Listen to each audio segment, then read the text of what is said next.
There are aircraft that shape the course of history, and then there are those that disappear, buried under the weight of their own ambition. Today, we uncover the story of a fighter jet that was meant to be revolutionary, but instead became a cautionary tale of engineering miscalculation and unforeseen disaster. In the early 20th century, as nations raced to develop superior air power, a bold new aircraft emerged from the drawing boards of top engineers. It was envisioned as the ultimate interceptor, designed to hunt down enemy bombers before they could strike.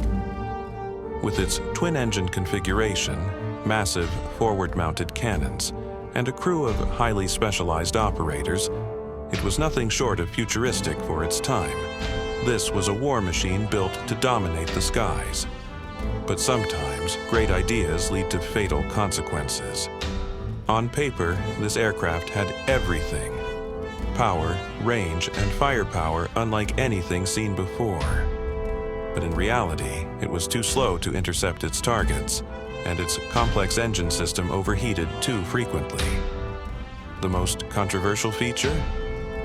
The gunners who operated the aircraft's primary weapons were housed inside the engine compartments, a design choice that would prove disastrous. Yet, despite glaring flaws, the military pushed forward, eager to see if this experimental Titan could change air combat forever. It was cleared for flight testing and assigned to elite squadrons. Pilots were briefed. Engineers made last-minute adjustments, and then, one fateful day, everything changed. It was October 1940.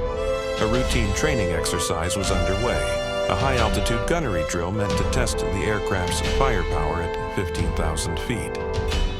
The flight crew consisted of a pilot, co-pilot, radio operator, and 2 gunners stationed inside the engine nacelles. The takeoff was smooth. The aircraft climbed into the sky, seemingly stable, but then disaster struck. As they ascended, one of the twin engines overheated. Smoke began to pour from the left side of the aircraft, creeping into the cockpit and filling the nacelle compartments where the gunners were stationed. Warning lights flashed, alarms blared, and suddenly, a catastrophic electrical failure.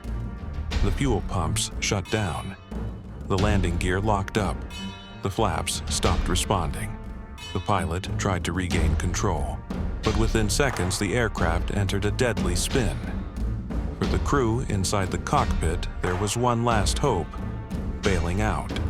But for the gunners trapped inside the engine compartments, escape was impossible. Their only way out was blocked by the very propellers that powered the aircraft. As the plane spiraled out of control, they realized their fate was sealed.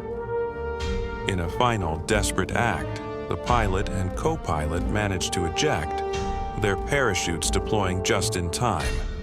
But for the gunners, the aircraft became their coffin. Within moments, the experimental fighter slammed into the desert floor, erupting into a fireball of destruction. Smoke and debris covered the landscape, and with it, any remaining hope for this aircraft's future. The crash sent shockwaves through military command. Engineers scrambled to analyze what had gone wrong, but the truth was undeniable. The aircraft was simply too dangerous. It was officially deemed a failure, and within months, every remaining unit was grounded. By 1942, the once promising Titan of the skies had been scrapped from existence, forgotten, erased. Yet, even in failure, there are lessons to be learned. The tragic fate of this fighter jet forced engineers to rethink aircraft design, leading to safer, more reliable war machines in the years to come. It became a reminder that even the most ambitious ideas must be grounded in practicality, efficiency, and above all, safety. A dream that never took flight. A legacy written not in victories, but in lessons learned. The lost Titan of the skies.